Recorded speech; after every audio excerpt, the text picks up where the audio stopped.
तो हेलो दोस्तों, स्वागत है आप सभी का हमारे इस यूट्यूब चैनल पे। मैं अभी इस वीडियो के माध्यम से आप लोगों को बताने वाला हूँ कि जो है पॉलिटेक्निक में इंजीनियरिंग फिजिक्स में जो है क्या-क्या सिलेबस होने वाला है। तो चलिए देखते हैं। पॉलिटेक्निक का मतलब होता है डिप्लोमा, ठीक है? यहाँ पे देख सकते हैं पीडीएफ में यहाँ पे लिखा हुआ कोर्स नाम 3 year of diploma in engineering. तो ये सबसे पहला चीज़ है, ये फर्स्ट सेमेस्टर का जो है सिलेबस है, ठीक है? चलिए देखते हैं। इसका जो है सबसे पहले हम देख लेते हैं एग्ज़ाम पैटर्न क्या होने वाला है। एग्ज़ाम पैटर्न देखा देखा जाए तो यहाँ पे देख सकते हैं आपका जो है एग्ज़ाम होम सेंटर पे नहीं होगा, ठीक है? एग्ज़ाम जो है आपको सेंटर दिया जाएगा दूसरे कॉलेज में जाके आपको अगर एग्ज़ाम देना है, ठीक है? तो यहाँ पे फुल मार्क्स कितना होने वाला है 100, जिसमें कि एक्सटर्नल मार्क्स कितना होने वाला है 80 का आपको एग्ज़ाम होगा और इंटरनल कितना मिलेगा 20 नंबर, ठीक है? इंटरनल जो है 20 मार्क्स का होगा जो कि आपको कॉलेज की तरफ से मिलेगा, ठीक है? बाकी आपको 80 नंबर का जो है एक्सटर्नल एग्ज़ाम देना है, ठीक है? चलिए जानते हैं अब कि जो है सिलेबस क्या है हमारा इंजीनियरिंग फिजिक्स का, ठीक है? चलिए चलते हैं, ठीक है? देख सकते हैं यहाँ पे सबसे पहला जो चैप्टर है यूनिट एंड मेजरमेंट, ठीक है? यूनिट एंड मेजरमेंट है सबसे पहला चैप्टर, जिसमें कि आपको क्या-क्या पढ़ना है। देखिए, आप अगर इंजीनियर बनेंगे तो आपको जो है मेज़रमेंट से रिलेटेड जो है बहुत सारा चीज़ को जो है नॉलेज होना चाहिए, तभी आप एक अच्छे इंजीनियर कहलाएँगे, ठीक है? तो आप देख सकते हैं यूनिट्स इसके बारे में पढ़ना है, जिसमें कि सीजीएस है, एमकेएस है और एसआई यूनिट है, ठीक है? ये सब आपको पढ़ना है। फंडामेंटल एंड डिराइव्ड क्वांटिटीज़ पढ़ना है, ठीक है? उसके बाद क्या पढ़ना है? उसके बाद डायमेंशन पढ़ना है, ठीक है? एग्ज़ाम्पल के साथ डायमेंशन का क्या-क्या लिमिटेशन है, हम कैसे जो है डायमेंशन फाइंड आउट करते हैं, डायमेंशन कैसे हम फाइंड आउट करते हैं, ठीक है? वो सब देखना है। उसके बाद क्या देखना है? Accuracy, precision, error, estimation of error, ठीक है? Estimation of error, absolute error, relative error, percentage error, rules and identification of significant figure. यहाँ पे एक चीज़ है सिग्निफिकेंट फिगर, ठीक है? ये भी आपको पढ़ना है, ठीक है? Significant figure. चलिए देखते हैं सेकंड चैप्टर की ओर। इससे पहले मैं एक चीज़ बताने देने वाला हूँ। यहाँ पे देख सकते हैं आप, यहाँ पे लिखा हुआ है कि जो है मार्क्स 6 मार्क्स, ठीक है? तो आप मतलब इसको एकदम ये मत कीजिए कि ये 6 मार्क्स का यहाँ पे लिखा हुआ है तो 6 मार्क्स का एग्ज़ाम में क्वेश्चन पूछा जाएगा। ये कभी-कभी ऊपर-नीचे होता ही रहता है, क्योंकि जो है यहाँ पे एक्यूरेट वो वर्क नहीं करता है हर एग्ज़ाम में। अगर ये एक्यूरेट वर्क करेगा तब तो बहुत ही ज़्यादा अच्छा होता स्टूडेंट्स के लिए, ठीक है? लेकिन ये एक्यूरेट वर्क नहीं करता है, ठीक है? चलिए देखते हैं अगला जो है सेकंड चैप्टर वो क्या है। सेकंड चैप्टर है हमारा मैकेनिक्स, ठीक है? मैकेनिक्स क्या होता है भाई? तो देखिए मैकेनिक्स में हमें पढ़ना है क्या है, motion along a straight line and force, ठीक है? आपको यहाँ पे फोर्स के बारे में पढ़ना है। उसके बाद मोशन अलोंग स्ट्रेट लाइन के बारे में पढ़ना है, ठीक है? मतलब जो है स्ट्रेट लाइन मोशन के बारे में पढ़ना है। इसमें क्या क्या पढ़ना है भाई? देखिए, स्केलर पढ़ना है, वेक्टर पढ़ना है। स्केलर वेक्टर क्वांटिटीज आप लोग अगर 10th दे के आए हो डिप्लोमा में तो आपको पता ही होगा, ठीक है? Equations of motion with constant acceleration, ठीक है? इक्वेशंस ऑफ मोशन भी आपको पता होगा, जो है तीन तीन इक्वेशन हुआ करता है, ठीक है? वो सब मैं अभी डिस्कस नहीं करूँगा, उसके लिए मैं एक डिटेल्ड वीडियो जो है चैनल पे अपलोड कर चुका हूँ, ठीक है? तो आप चाहे तो वहाँ से जाके आप पढ़ सकते हैं, ठीक है? उसके बाद देखते हैं equation of motion of freely falling body, ठीक है? Freely falling body under gravity. उसके बाद न्यूटन्स लॉज ऑफ मोशन पढ़ना है। उसके बाद फोर्स पढ़ना है, ठीक है? इनर्शिया पढ़ना है। एक्शन एंड रिएक्शन फोर्स पढ़ना है, ठीक है? टेंशन पढ़ना है। मोमेंटम पढ़ लेना है। मोमेंटम पढ़ना है, इम्पल्स पढ़ना है और इम्पल्सिव फोर्स पढ़ना है, ठीक है? और एक यहाँ पे एक चीज़ और है, यहाँ पे कंजर्वेशन ऑफ लीनियर मोमेंटम, ठीक है? तो आपको टोटल इतना सारा जो है टॉपिक इस चैप्टर से पढ़ना है, ठीक है? इससे ज़्यादा नहीं पढ़ना है, ठीक है? आपका क्वेश्चन जो है इसी टॉपिक से रिलेटेड पूछा जाएगा, ज़्यादा न्यूमेरिकल्स पूछा जाता नहीं है, ठीक है? बेसिकली जो है थ्योरी पार्ट से ही जो है डेफिनेशंस पूछ लिया जाता है, एक आध क्वेश्चन दिया जाता है, ठीक है? अब चलिए अगला चैप्टर की ओर चलते हैं। अगला चैप्टर जो है हमारा है एंगुलर मोशन, ठीक है? एंगुलर क्या है? मोशन। आप देख सकते हैं एंगुलर मोशन। इसमें क्या क्या आपको पढ़ना है? एंगुलर डिस्प्लेसमेंट पढ़ लेना है, ठीक है? एंगुलर वेलोसिटी पढ़ना है, एंगुलर एक्सेलरेशन पढ़ना है, relation between linear velocity and angular velocity पढ़ना है, ठीक है? फिर definition of harmonic motion, simple harmonic motion SHM के बारे में पढ़ना है, ठीक है? और जो है इसका यूनिफॉर्म सर्कुलर मोशन पढ़ना है, जो कि मतलब जो है सर्कुलर मोशन में जो है किस प्रकार जो है यूनिफॉर्मली होता है, जैसे कि घड़ी यूनिफॉर्मली जो है घड़ी का कांटा यूनिफॉर्मली घूमता है ना, कि ऐसा नहीं ना है 1 घंटा में वो 2 घंटा का बराबर घूम गया। तो ये जो है कि यूनिफ़ॉर्मली सर्कुलर मोशन हो रहा है, ठीक है? तो ये आपको पढ़ना है, ठीक है? किस प्रकार से होता है, उसका किस प्रकार से निकाला जाता है, ठीक है? अब यहाँ पे डेरिवेशन ऑफ डिस्प्लेसमेंट पढ़ना है, वेलोसिटी पढ़ना है, एक्सेलरेशन पढ़ना है। बस यही सब चीज़ इसमें पढ़ना है एंगुलर मोमेंटम में, ठीक है? अब अगला चैप्टर चलते हैं हमारे जो है ग्रेविटेशन, ठीक है? अगला चैप्टर क्या है हमारा? ग्रेविटेशन। अब ग्रेविटेशन तो आप लोग पढ़े होंगे, ठीक है? क्लास 10th में आप पढ़े होंगे, तो इससे थोड़ा एडवांस लेवल में मतलब तो थोड़ा 11th-12th में जो चैप्टर ग्रेविटेशन है, उससे जो है रिलेटेड टॉपिक्स आप लोग को डील करना है, ठीक है? जिसमें कि आपको सबसे पहला टॉपिक क्या पढ़ना है? न्यूटन्स लॉज ऑफ ग्रेविटेशन क्या-क्या है? न्यूटन्स ग्रेविटेशन कांस्टेंट जो कि जी है, एक स्मॉल जी आता है और एक जो है बड़ा जी आता है, ठीक है? अब चलते हैं ऐसा यूनिट उसका पढ़ना है, ठीक है? एक्सेलरेशन ड्यू टू ग्रेविटी जो कि स्मॉल जी के बारे में अभी मैं बोला, ठीक है? एंड इट्स रिलेशन विथ जी, और उसका रिलेशन क्या होता है जी के साथ, तो ठीक है? Variation of g, altitude and latitude reduction, ठीक है? तो बस यहाँ पे यही सब चीज़ पढ़ना है ग्रेविटेशन से रिलेटेड, मतलब ज़्यादा डीपली नहीं पढ़ना है, ठीक है? यहाँ पे 3-4 टॉपिक ही पढ़ना है, लेकिन जब आप पढ़ेंगे तो वो जो है इंटरमीडिएट चीज़ को भी आपको सीखना पड़ेगा, ताकि जो है आपको जो है एग्ज़ाम में प्रॉब्लम ना हो। तो अगर आप चाहते हैं तो मेरे चैनल पे जो है डिटेल वीडियो में डाल दूँगा, डिटेल्ड वीडियो में डाल दूँगा, ठीक है? तो चलिए आगे बढ़ते हैं। अगला जो चैप्टर है हमारा वर्क एनर्जी एंड पावर, ठीक है? ये क्या है? Work energy and power. अगर आपको याद होगा तो आप क्लास 9th में भी ये चैप्टर पढ़े होंगे, अगर याद होगा तो। नहीं तो फिर अभी तो आप दोबारा से पढ़ने ही वाले हो, ठीक है? इसमें आपको क्या पढ़ना है? डेफिनेशन ऑफ वर्क, वर्क का फार्मूला क्या होता है, एनर्जी एंड पावर, ठीक है? ये तीनों चीज़ का फार्मूला और जो है उसका डेफिनेशन क्या होता है, ठीक है? अब इक्वेशन ऑफ पीई, ये पीई क्या होता है? पोटेंशियल एनर्जी, ठीक है? पोटेंशियल एनर्जी और काइनेटिक एनर्जी, ठीक है?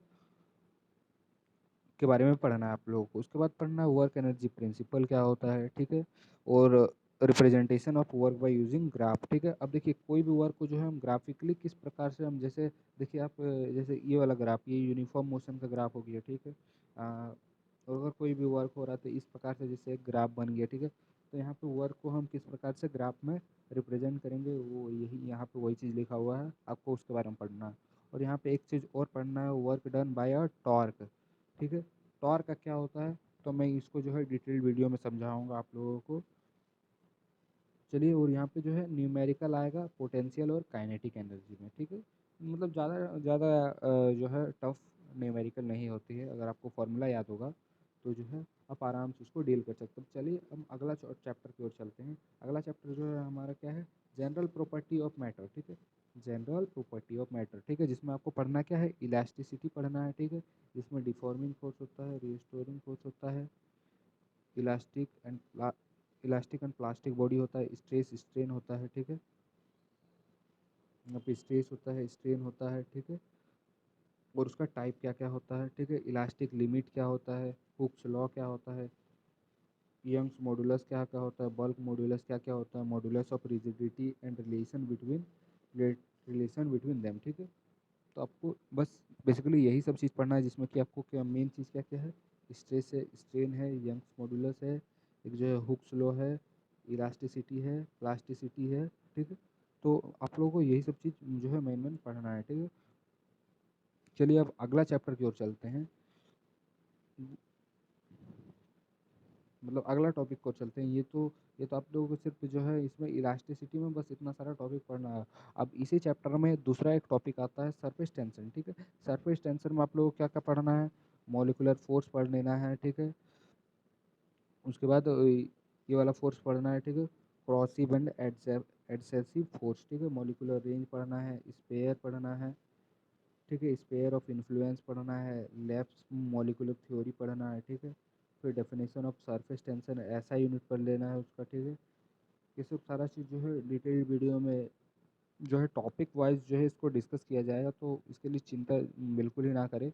आप लोगों को एक एक एक टॉपिक का जो है डिटेल्ड वीडियो जो है मैं बना के दूंगा, ताकि जो है आपको एग्ज़ाम में मतलब जो है प्रॉब्लम ना हो, और एग्ज़ाम में कोई भी ऐसा क्वेश्चन ना हो जो जो है सिलेबस से बाहर आए, ठीक है? तो वीडियो में अंत तक बने रहिए, और जो है हमारे अगले वीडियो को ज़रूर से ज़रूर चेकआउट कीजिएगा। इसके लिए हमारे चैनल को ज़रूर से सब्सक्राइब करके रखिए, ठीक है? उसके आगे क्या क्या पढ़ना है आपको, ठीक है? मरकुरी, और यहाँ पे जो है मेंस्ट्रुएशन ऑफ वाटर पढ़ना। देखिए यहाँ पे चीज relation between surface tension capillary radius. तो यहाँ पे बेसिकली आप लोगों को सरफेस टेंशन में ये देखिए, सरफेस टेंशन ये होता है मतलब जो है फोर्स के बारे में बेसिकली आपको यहाँ पे पढ़ना है। यहाँ पे आपको किसके बारे में पढ़ना है? फोर्स के बारे में, ठीक है, फोर्स के बारे में। फोर्स, कितना टाइप का फोर्स होता है, ठीक है, उसी को जो है सरफेस टेंशन बोला जाता है, ठीक है। अब चलिए आगे देखते हैं विस्कोसिटी। विस्कोसिटी मतलब काढ़ापन, ठीक है, जैसे कि हो गया हनी, ठीक है, हनी, ठीक है। ये कितना हनी मतलब पूरा मतलब उसका डेंसिटी ज़्यादा होता है ना, तो वही उसका विस्कोसिटी भी हो गया, ठीक है। अब देखते हैं डेफिनेशन ऑफ विस्कोसिटी। विस्कियस फोर्स होता है, वेलोसिटी ग्रेडियंट होता है, न्यूटन्स लॉज ऑफ विस्कोसिटी होता है, ठीक है। न्यूटन ने क्या लॉ दिया है विस्कोसिटी को लेकर, ठीक है। कोफिशिएंट ऑफ विस्कोसिटी का ऐसा यूनिट क्या क्या होता है, ठीक है। और स्ट्रीमलाइन, टर्बुलेंट फ्लो, ठीक है, और सर्कुलर वेलोसिटी, ठीक है, और Reynolds numbers and its significant derivation of viscous force for free falling spherical body, ठीक है। तो यही सब चीज़ इसमें पढ़ना है। और यहाँ पे एक चीज़ और है, स्ट्रोक्स लॉ, ठीक है, ये पढ़ना है आपको, ठीक है। ये सारा चीज़ जो है आपको मतलब इस चैप्टर के अंदर में आपको यहाँ पे 3 टॉपिक पढ़ना है। जैसे जनरल प्रॉपर्टीज ऑफ मैटर के अंदर आप लोगों को 3 टॉपिक पढ़ना है, क्या क्या? एक इलास्टिसिटी, और इसके अंदर एक चीज़ और आता है प्लास्टिसिटी, प्लास्टिसिटी, ठीक है। ये 2 टॉपिक यहाँ पे आ गया। एक जो है सरफेस टेंशन है, और एक जो है यहाँ पे विस्कोसिटी है, ठीक है। एक जो है यहाँ पे क्या है, विस्कोसिटी। चलिए देखते हैं विस्कोसिटी, ये हो गया, ठीक है। मैं इसके बारे में जो है सारा चीज़ बता दिया। अब चलिए अगला चैप्टर की ओर चलते हैं, जो कि हमारा है हीट, ठीक है। वो चैप्टर क्या है? हीट। अब हीट में आप लोगों को क्या पढ़ना है? Transmission of heat and expansion of solids. देखिए सॉलिड को देखिए, जैसे कि लोहा को अगर एक्सपेंड करना है या फिर उसको जो है कोई एक शेप से दूसरा शेप देना है, तो उसका जो है क्या किया जाता है? हीट किया जाता है, ताकि जो है वो हीट में अपना जो है इंटरमोलिकुलर स्पेस जो है मतलब फोर्स जो है वो उसका कम हो जाता है, जिसके कारण उसको ठोक पीट के एक दूसरे शेप में जो है उसको कन्वर्ट किया जाता है। तो इसमें आपको क्या पढ़ना है? 3 mode of transmission, heat conduction, convection and radiation, ठीक है। गुड एंड बैड कंडक्टर्स पढ़ना है हीट हीट का, ठीक है। एग्जाम्पल के साथ लॉ ऑफ थर्मल कंडक्टिविटी पढ़ना है, ठीक है। और थर्मल कंडक्टिविटी का ऐसा यूनिट क्या होता है? Definition of linear areal and cubical expansion of relation between the them, ठीक है। और इसी के हिसाब से क्या पूछा जाएगा आपको? न्यूमेरिकल्स जो है आएगा। मतलब न्यूमेरिकल्स देखिए हर चैप्टर से नहीं आता है, इस सब से आपको क्या पूछा जाता है? डेफिनेशन पूछा जाता है, ठीक है।